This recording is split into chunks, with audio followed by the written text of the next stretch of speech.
Welcome to another Worship Arts podcast episode. Thank you so much for being with us this evening. Dad, thanks for not leaving me out all by my lonesome to do another episode. To Thankfully, do another one? well, Wait, uh, wait. I yeah, I had mean, like to do an episode, another episode of the podcast, but to do it by myself. Not that I've already done one by myself. okay. That sounds a Yeah, little better. No, no. I'm just a little late because I had to get my coffee. So, Oh, is that what it was? hmm Had had to get your coffee. Uh, feel better? A little bit. I'm Okay. only about halfway done with that, so I'll be all right. Decaf, I assume. It's late. No, Oh, got the hot stuff in there. no, regular only. Yeah, yeah. Well, this week we wanted to talk about something that I mentioned over the weekend. We actually got to see each other face to face in person without a screen in between us over the Yeah, weekend. yeah. Uh, we had the Ready Weekend number 2 is And in the touch each books. other.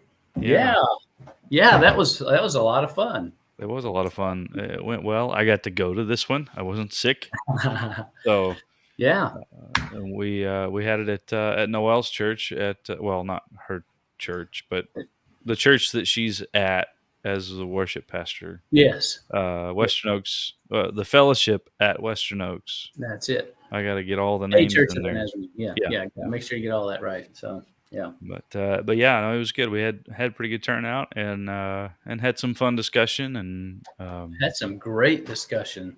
so it turned out very well. I enjoyed it. And as usual, didn't get to spend as much time on the songwriting portion as I would like, but oh, it Right. was so much fun. It So much. was. It was good. So, But I mentioned over the weekend we were sitting around having dinner one night and I mentioned that I said, "Hey, I've got an idea for a podcast episode, Autotune." And you kind of looked at me funny and thought, "Yeah, okay, we could do that." my radio does it great. Yeah. You just push the button, and it tunes right. It just Tunes automatically tunes tunes right, to the channels. whatever, yeah, auto scan Yeah. or seek or what, Yeah. that's not quite the auto tune I'm referring That to, not it? Okay. no, and Mm. and let me be a little more specific because I have personally used auto tune. I mean, I have had auto tune used on me, I guess would be the better way of saying it. uh, Okay. if there's a better way of saying it. But it was for the sake of a recording. We were laying down vocal tracks for um, one of the Through the Roof albums, and went in and tweaked a few of the little spots that I got a little pitchy A and little pitchy. yeah, yeah, got it dialed in that way. So it isn't that I'm against auto tune necessarily. I just to me it takes some of the genuine out of it when you're using auto tune, and some people will accuse me of being anti K church, but when you use auto tune in worship, Uh as live worship, huh. Um, we know that there has been this huge shift to many churches going online over the past 2 years, and a lot more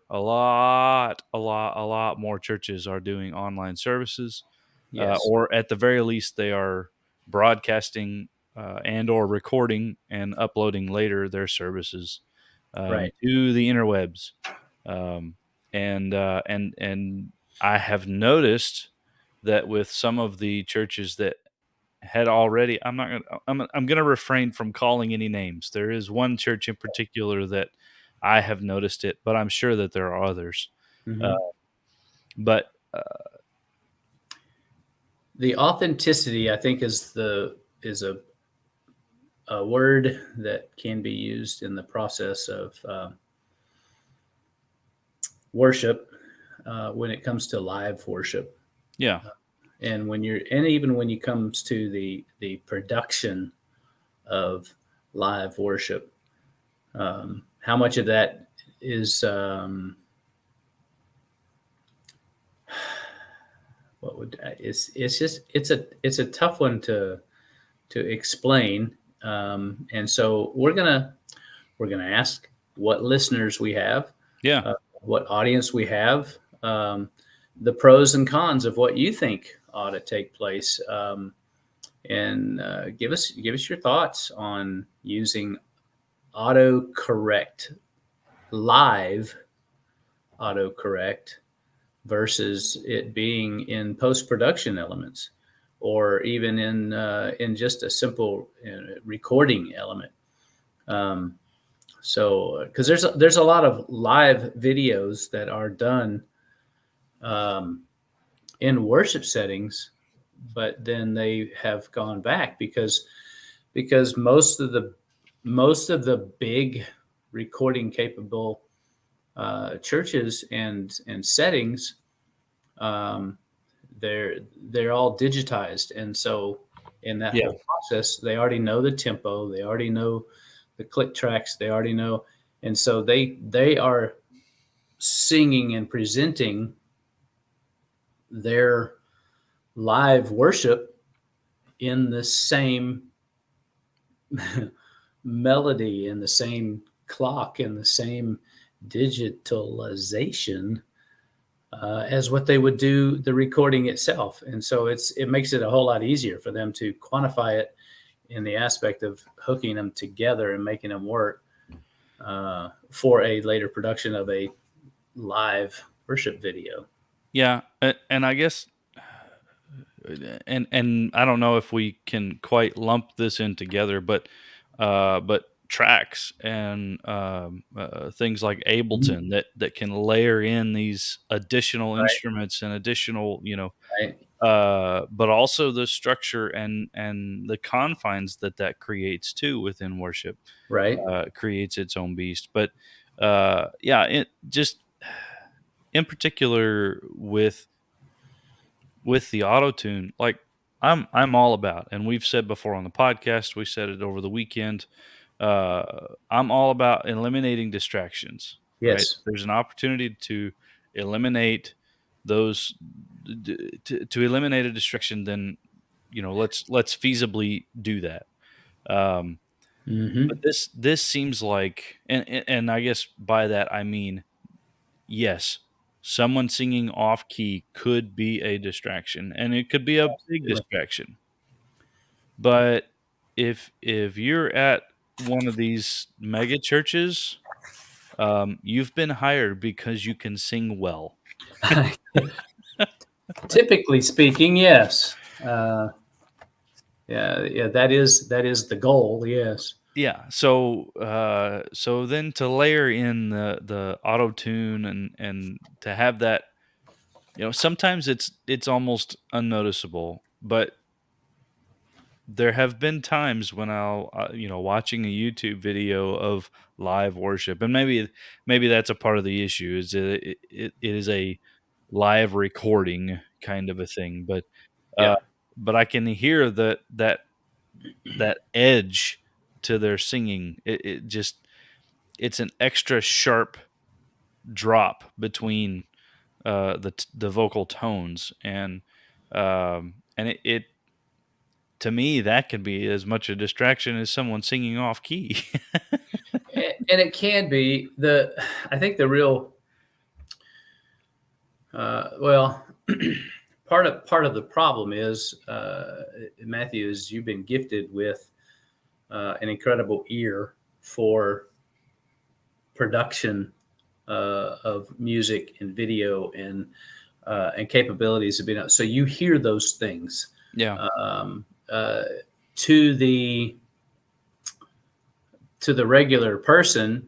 Uh, those elements are not a distraction. They're not even noticed. yeah, Had an acquaintance of mine who wrote an incredible piece for Easter several years back called "The Passion." Sean Carter wrote this piece, and oh man, just an incredible piece of music and composition. But I also got to get on his website and look at a couple of other videos that he himself had videoed, and he videoed them with um, one of the at the time one of the latest cell phones. Yeah. And then he did his video work and went back in and he ran the tracks over and um, and he was doing video with him singing these songs and folding them and laying them in. And I was watching this thing and I thought, man, how do you do that? And the simple answer was the eye catches things differently than the ear. Yeah. And so much of that, even in video and audio production, the the regular person, not to be offensive in any way, but the regular person doesn't hear or see all of those details. Yeah. Um, and so, So maybe maybe it is just a me thing. Maybe it's not noticeable to most people, and I'm being nitpicky about these productions, I guess. But it's still, I don't know. It seems um, not genuine to an extent. yeah, I think the 25-cent word you're looking for is disingenuous. Yeah.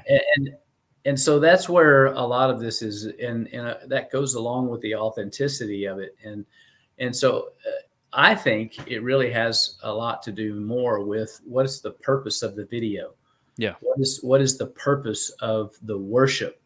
What is the purpose of? I mean, in your worship setting, um, is what you are doing, and this now we're really gonna get. I don't want to say necessarily controversial, but we're going to get to some brass tacks here. Um, who is your audience? Yeah. Um, and if you are saying to yourself, my opinion, based upon years of experience and based upon years of ministry and biblical um, and theological study, um, my opinion is God is our audience. Yeah. And we get to have the opportunity to bring as many other people along with us in our worship as we Yeah. possibly can. So if I am using the platform of worship as a platform of performance, then this is going to be a 50-cent word. Then this idea of hamartia, which is missing the mark, has become very evident and very real in what Yeah. you're doing. So if your video, what you're doing is in your live worship set is more about the production of your live worship, then you've missed the mark, I believe. Yeah. Well, and there have been some who have argued that um, can you really claim that you've gone to church by watching church on a TV? You know, are you a part of that community if all you're doing is watching that community on a screen? Um, you know, there are several mega churches that whether it's multi-site or what have you, that is their calling card. Um, that's their business plan, for lack of a better term, uh, Right, where right, they have one pastor who is simulcast to multiple campuses, but also simulcast on the internet on a live feed for the world. And right, you're talking about tens of thousands and a lot of times hundreds of thousands of right, people that are watching that. Um, and in a lot of cases, they claim to be the church claims those people, but also those people claim to be a part of that church. Um, how are you getting involved in that community uh, if the extent of your involvement is, or how can you claim to be a part of that community if the extent of your involvement is watching a service online every week? Mm. And that's a great point. Uh, and and to some extent, we're kind of veering off the initial Yeah. subject of our conversation, and we could spend a whole nother episode on this particular element. Um, but I do believe that you can identify at least some sort of a connection with a a body or an organization, a group, in some way by being a part of their video outreach, their audio outreach. Um, I certainly am not one to say, oh, no, God can't say that you're a part of this, because you didn't, you know, boy, you can go back into some other theological roots, and because you weren't baptized, you ain't a Christian. Yeah. And I mean, you can really get into a slippery slope in some of those things. Or if you just didn't join the church, and so you're not a member, and so you can't go to heaven. And there's just a lot of things like that can get really, really sticky and slippery all at the same time, when in the reality of it is, um, radio preachers have been around for a long time. Yeah. And the good news of the gospel has been broadcast around the world, to almost every square inch of the world, Yeah. uh, via a radio, and that may be the only opportunity for some to hear the gospel.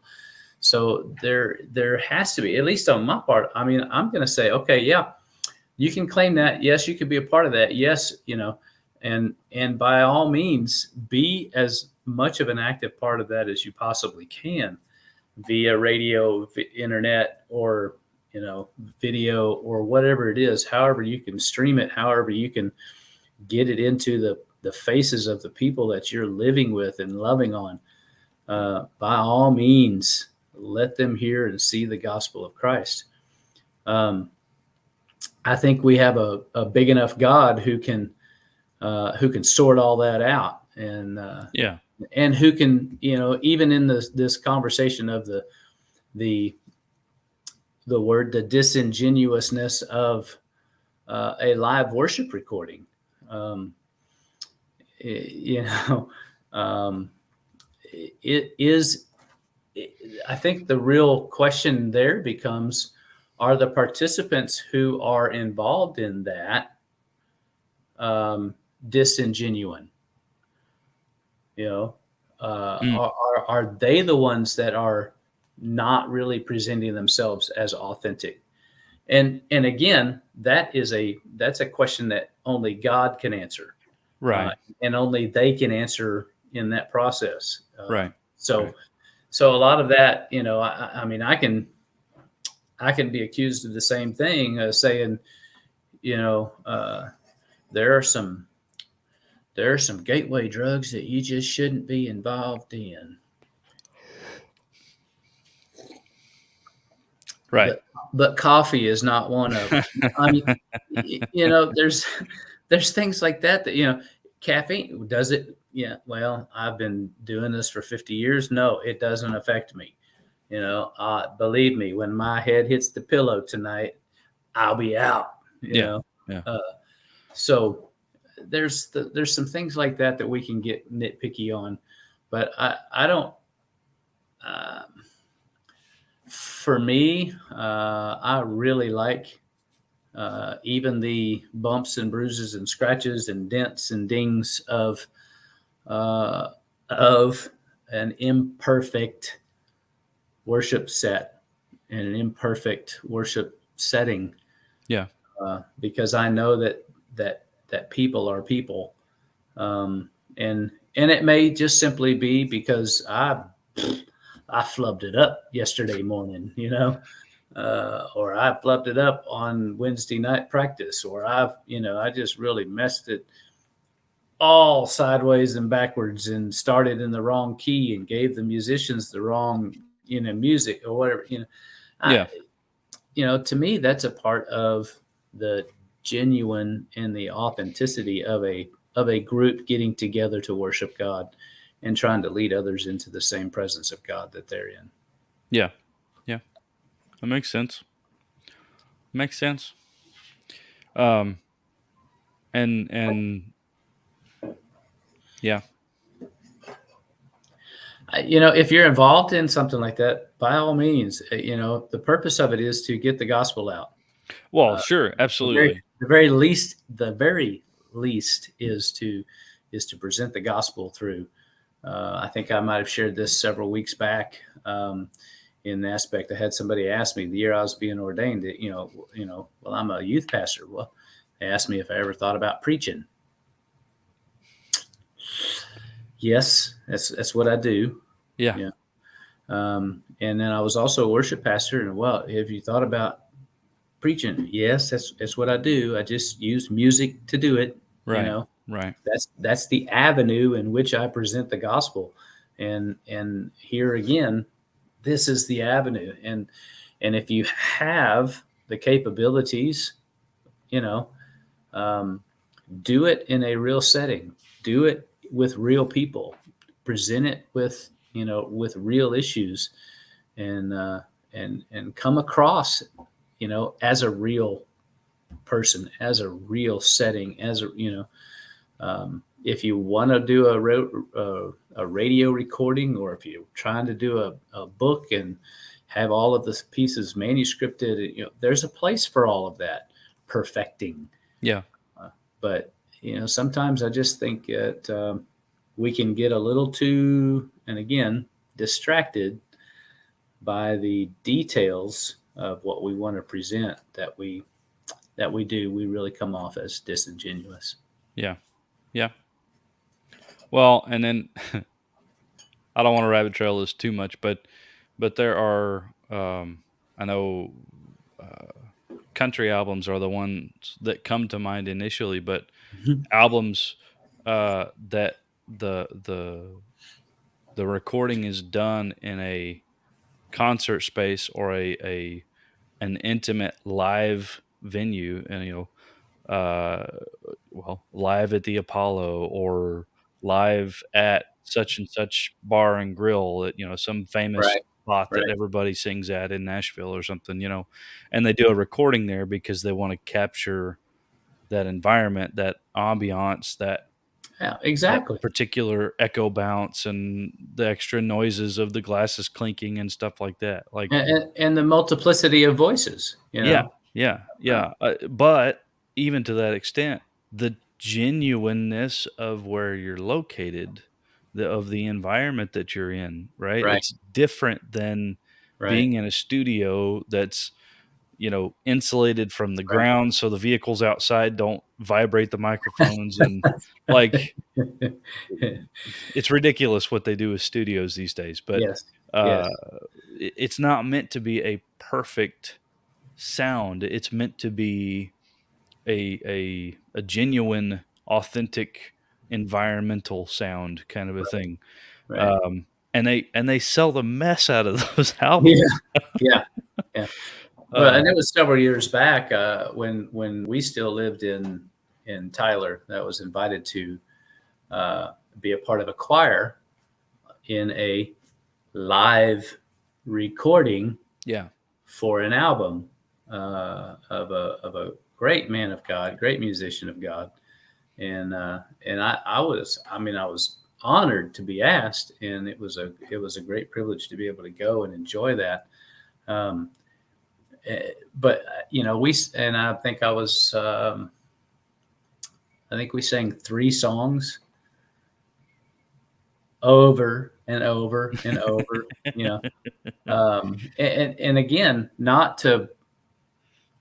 downplaying any aspect of it. It just simply was, they were trying to get that 100 voice, 200 voice choir sound as a live recording sound out of this room. yeah, um, and it was awesome to be a part of that, because as it was being done in a recording studio, wow, you could still feel the presence of God being oozed out of the vocals and out of the people that were involved in that. So it was really, really a lot of fun, and I'm grateful for the opportunity to have been able to do that.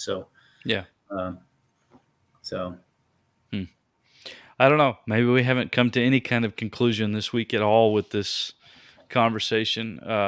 Maybe things bother me a little less after talking through it some, but uh, probably I not. yeah, probably not. Probably not. But You'll still hear those little things on the radio too. They just kind of go, listen to this, you know. yeah, yeah, yeah. And the three other people in the car with me are going, "What are you talking about?" Yeah, No, this spot right here. Listen, listen. this one.